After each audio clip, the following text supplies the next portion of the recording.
Hey, my name's Daryl. And my name's Kaitlyn. Today we're going to talk about why loyalty matters.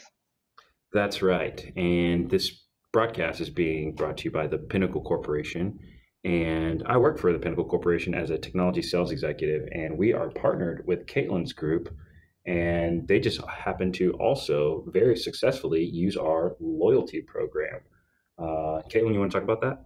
Yeah, absolutely. So we've been in the game with Pinnacle for as long as we've had a program. It was the right fit from the start, and we've just been able to really customize the tools that Pinnacle has to build a customized program for our customers.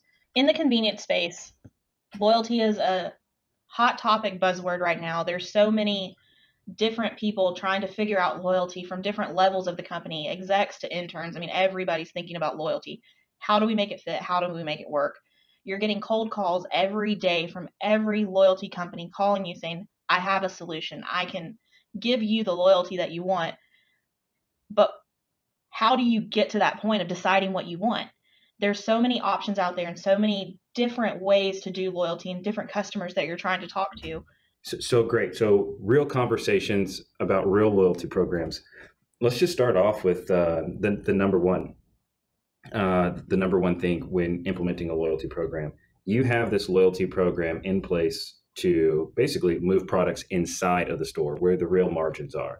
So let's just get right to the nitty gritty in how your loyalty success is rooted in vendor promotion sponsored or vendor sponsored promotions. Yeah, me personally, I think that that's one of the core features and functionalities of a loyalty program is using it to basically get that free liquid movement of cash flow for moving products that the vendors want to move and having them do most of the work for you and you basically putting everything else up there. So can you speak to that and how that works inside of your group? You are tasked with putting together a loyalty program. You've done all of this research, figuring out who you were going to use, how you were going to make it work. You have the perfect plan in place. You go to your VP, marketing director, whoever you're talking to, they ask you how much it cost. Right. So How at much is this going to cost, Caitlin? Right. so at that point, you're scrambling. Oh my gosh, I have the perfect solution. It's so expensive to get in the game, but the return, you're just thinking about the return, the customers coming back, the loyalty program, and all that it's going to give you. But how do you make it cheaper? How do you make it more effective for you, your business? You keep your bottom line happy, you keep everybody happy. Right. How do you get the ROI basically, from loyalty program day one? Our solution to that was vendor funded promotions. It's a no-brainer really. They have marketing budgets like you wouldn't believe trying to get products into Oh stores, yeah. get people to move them. You just have to ask the right questions. So our category management team, in every conversation they have, they work with the vendors to build promotions that aren't offered down the street. We don't want to offer what our competitors are offering. We have this loyalty program in place. We have an ability to talk to a specific targeted repeat shopper. Why not utilize it? So the vendors get really excited every time we mention it because you're talking to the people who are buying their products. And at that point, they're kicking funds to us like crazy. Just require a loyalty card, require a loyalty card. Let's make these customers want to buy our products because these customers are the ones who are coming back to your store every day because they're loyal to your brand. Yes, that is totally right. So Pinnacle, how did Pinnacle make this easier for your team? How is Pinnacle involved with this process? Tell us what the software does to make it easier. So from the beginning, Pinnacle has been with us every step along the way. Developing a program is no easy task, and as soon as you roll out, you're not going to have a perfect solution. Your program is going to adapt, it's going to change, it's going to evolve with your customers. If you roll out a perfect program on day one, you are far too intelligent to be doing loyalty programs. Like I don't understand it. You have an insane brain. So Pinnacle has been with us every change, every question we've had, we've been able to go to them and say, hey, this is an obstacle we're running into. How do we fix it? In this relationship, I mean, we've been 10, 15 years in loyalty, and there's still not a problem we haven't been able to resolve with Pinnacle. Awesome. So solution wise, how are you using the Pinnacle software to get this information out to the CPG vendors? How are you using how are you communicating with the Pinnacle loyalty tools for this vendor sponsored process? So everything with our loyalty program is POS integrated. We're able to pull sales data by loyalty customer ID. And with that loyalty customer ID, we're able to, when they shop, how they shop, what they buy. So for the vendor promotions, we're able to say, okay, well, this section in our store, I'll use cigarettes for example.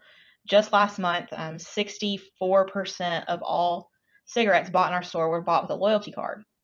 So that's a huge appeal Wow. to the, tobacco guys out Altria. there. They're knocking on our door saying, I want to talk to that customer. I want to kick funds to that.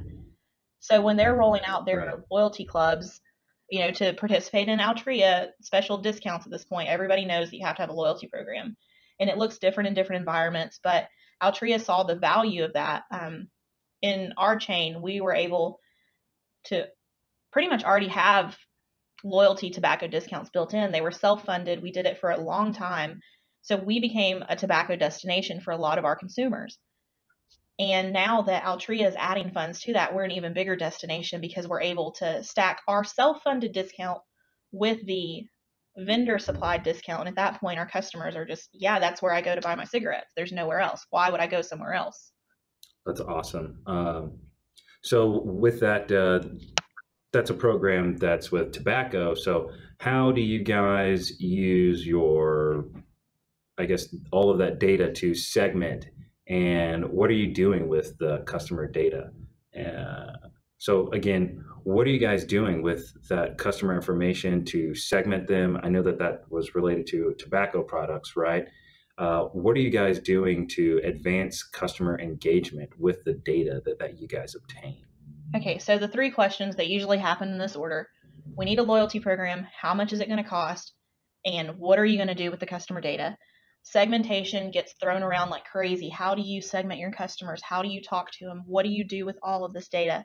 With the Pinnacle software, we have so much information on our customers. At any point, I can tell you from a loyalty ID when they shop in our stores, how often they're in our stores, what they're buying, if their trends vary. They buy their coffee in the afternoon. This is a weird person. And then in the mornings, they're buying water. So, Right. it's so, I guess you can dig as micro level as you want to target these programs for specific people. But what we've found successful is creating kind of behavior buckets. So these are my coffee in the morning people. Uh, How do I get them in behavior. the store later in the day? Yeah. How do I keep them coming back for their coffee in the mornings? What can I do? Okay, so they're buying their coffee every morning. Maybe every second week I send them a coupon for a breakfast pastry. So I'm trying to move them in other locations in the store. I don't want them just walking to the coffee, walking to the register, and leaving. Everybody in the industry knows the closer you get to the center of the store, the more money you're making. So I want Oh them yeah. walking to the back of the store to pick up a pastry, to look at this, to walk past all of these products that companies spend millions of dollars trying to make look appealing. They have shelf appeal. They want you to walk past it and pick it up on a whim. That's the nature of the business. So when I have my coffee customer, I know they're walking straight to that coffee pot and to the register every morning.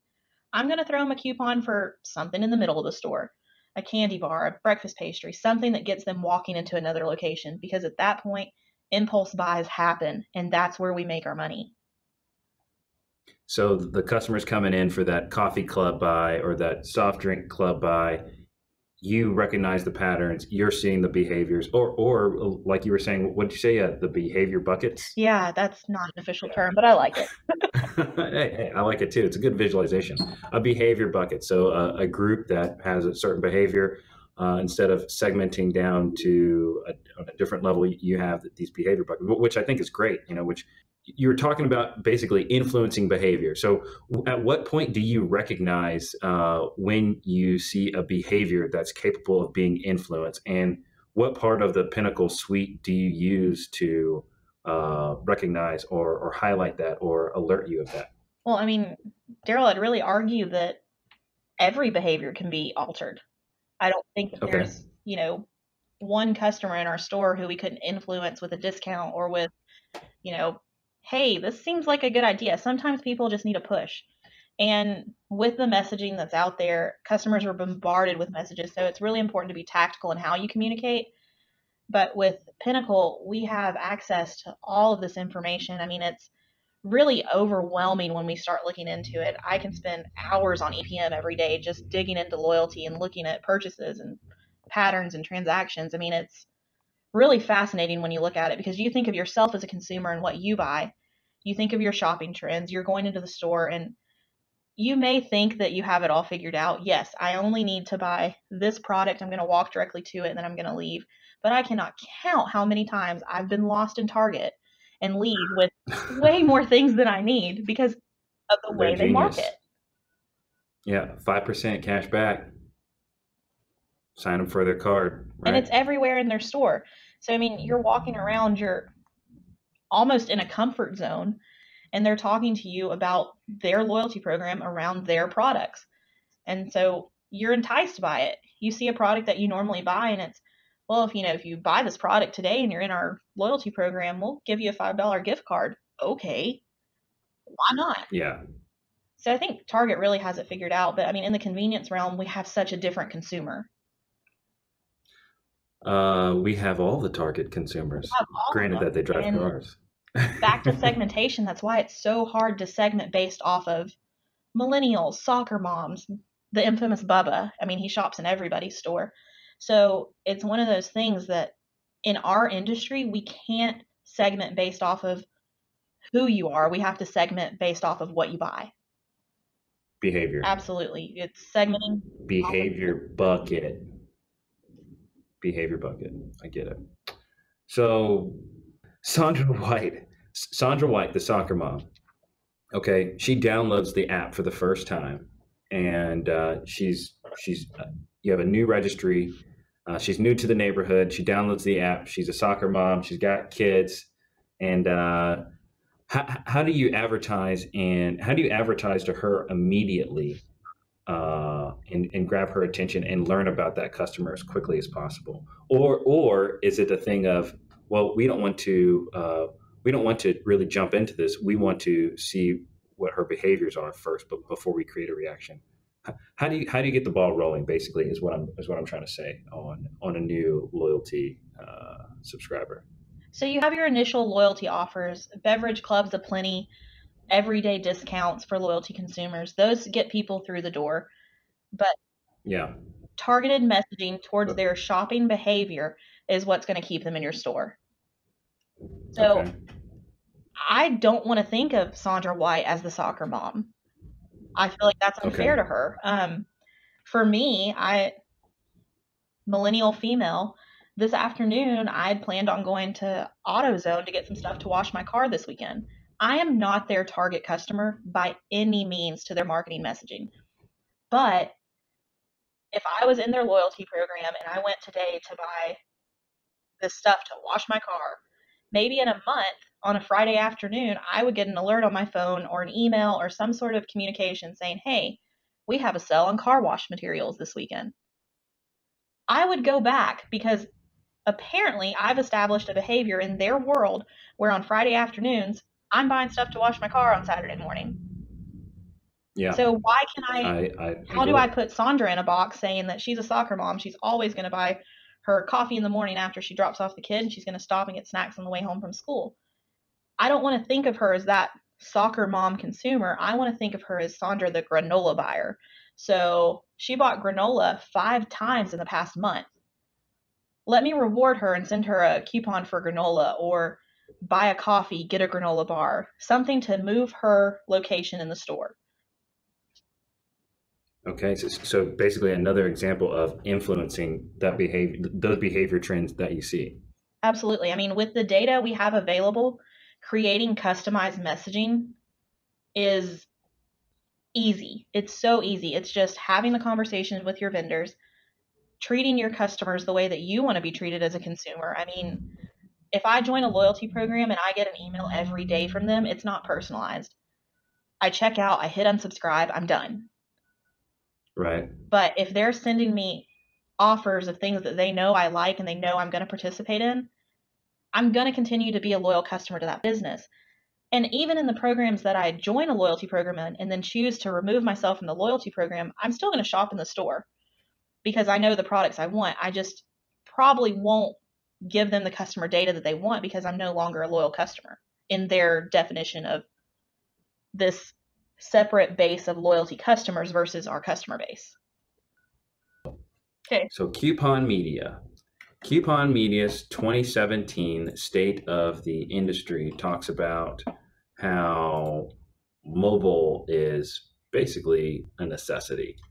58% of customers visit a store after receiving a mobile offer. 90% of millennials actively look for mobile offers while shopping. 77% of customers spend more when redeeming a mobile offer. I mean, mobile is apparently king. It says here, industry snapshot, more customers are using mobile offers than ever. And studies continue to reveal that shoppers not only want more mobile offers, but become better customers when they're using them. So that's Coupon Media's approach. How is mobile making, or how is your group making new ways with mobile use and loyalty integrated into them? So if mobile is king, I would definitely say loyalty's queen. She's making all the decisions. She's telling mobile what to do. I mean, at the end of the day, she's running the household. Wow. So our loyalty customers, we have so much data on them and we're able to create targeted offers. And the mobile app is really just how we facilitate that. Interesting. We're able to push notifications, push content, push coupons, push deals to these customers based off of what they do in a loyalty environment. So those users of mobile, how do you know when you have a hardcore mobile user? Yeah. So talk to me about that. Well, what does a hardcore mobile user do? Like, what's their go-to feature? So in our app, we offer mobile payment alongside the mobile coupons. We have the store locator. We have, your standard amenity offerings. You have your basic functions of an app that you're going to have regardless of what company you are. You want them to know how to get to you. You want them to know what you have in the store, and you want them to be able to contact you. So those are your three base pillars for a mobile app. And then on top of that, we have the mobile couponing and the mobile pay. And at those points is where we really get our invested customers. Through our ACH program, we have the mobile payment available for our customers. And just last year, we were at about 30% of our ACH customers using mobile pay. This year, we ran the same numbers and we're at about 50%. So 20% more people are using mobile pay for their ACH, which is incredible because these customers are bought into our Wow. brand. They're who we want in our store. Everybody knows loyalty customers spend more with your company. You take your base customer, your loyalty customer might spend $6 more. Your ACH customer or your tier 2 loyalty or whatever you're calling it in your environment, they're spending even more with you and they're more invested in your brand, so they're going to be there more often. That is awesome. Kaitlyn, what makes loyalty matter in your chain? For us, in the matters of loyalty, it's always been a top-down approach, a complete company cultural investment in loyalty as a brand. There's no department that makes a decision without thinking about the loyalty program. So we have, our IT department. Well, how does this affect loyalty? What is it going to do to that system? Marketing. Well, let's attach a loyalty card to it. Let's figure out what we can do there. I mean, believe it or not, even our construction group thinks about loyalty. And you wouldn't necessarily think that those are the guys who are trying to figure out how to create a loyalty program, and they're not, but they're thinking about the consumer experience while they're at the stores. They know what the customers are going to face when they walk through the doors. They know how to make it a better environment for us to shop in. They want us to be able to use the loyalty customers to get feedback on. So even our construction guys think about loyalty. At the end of the day, every single person in our company is bought into the program. It's top down, down top. I mean, everybody's invested. Yeah, that definitely sounds like the right approach. At this point, I really think that the conversations we need to have are endless. There's so many different ways to look at loyalty and so many different people who have opinions. And I do want to add this, one last remark on my part. choosing your loyalty vendor is going to be choosing who you're going to marry. I mean, this person is going to be with you along the entire journey. They're going to be there on your late nights, your early mornings, your crazy phone calls from customers. And for us, the choice was obvious because we were starting loyalty out and we needed somebody we could count on. So we found that person in Pinnacle and we're able to continue moving. And Pinnacle is truly a convenience store centric company. They understand the industry, they understand what we're going through on a day to day. When you look at other companies, I mean, we get the cold calls all the time. It's, we've helped Macy's, we've helped, XYZ, Home Depot, whoever. And so those customers are different than ours because convenience is every customer. Like I said earlier, you can't segment based off of demographics. You're segmenting off of product. And that's what Pinnacle has done to us. They're not segmenting us because we have these customers. They're talking to us because we have a loyalty program. Kaitlyn, thank you so much. I really appreciate that. And that is why loyalty matters. And this was Loyalty Matters, the first broadcast. What we're going to be looking to do is hear back from you and get your feedback. Please respond to us on ideas that you have. Some of the topics that I'm interested in discussing and talking and learning about are frictionless payment, frictionless shopping experiences, new loyalty integration programs, and so forth, and different ways to engage your customer. Again, my name is Daryl, and that's Kaitlyn, and we look forward to the next opportunity to make you a loyal listener of Why Loyalty Matters.